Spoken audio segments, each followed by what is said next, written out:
all. My name is Antje Fiedler, and I'm an associate editor of the Journal of Small Business Management. Today, I have the really great pleasure to talk to one of our authors, which is Kristen Shanine, about her paper titled He Said, She Said, A Family Science and Gendered Perspective of Communication in Small Family Businesses.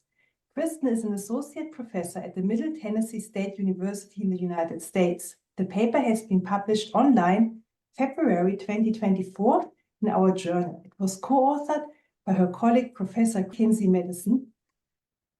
Welcome, Kristen. Thank you. Thank you for having me, and thank you for that wonderful introduction.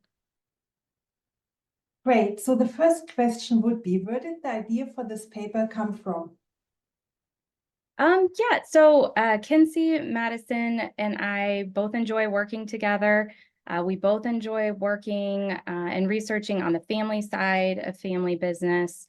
And we previously published a paper in the past that examines the impact of predecessor parenting on successor behavior. And we found in that research that parents tend to communicate a little bit differently with their children depending on their parenting views. So that led us to some more questions, and specifically we were curious about whether the business family communicates differently at home compared to at work, and then whether that had an impact on overall employee communication in family business, and then whether gender had an impact on those relationships, because we know from books like Men Are From Mars, Women Are From Venus, that men and women tend to communicate a little differently. It is really interesting to hear a bit more about the background. In terms of theoretical contribution, could you share the most important ones for us? I think our most interesting finding, at least in my opinion, is that an open, participative type of communication translates from the business family to the family business when there is a female family leader with a female family employee. And I think this is particularly interesting because it contradicts past research that shows women in business families to be more silent, kind of behind the scenes types of players in family businesses. So our research shows that maybe this is changing, and that women in business families are starting to become more vocal heroes compared to the unsung heroes of the past, that they're starting to speak up more and voice their opinions more. Fantastic. So interesting. And also, I'm sure that your study has important implication for policymakers or practitioners. So how would you summarize those?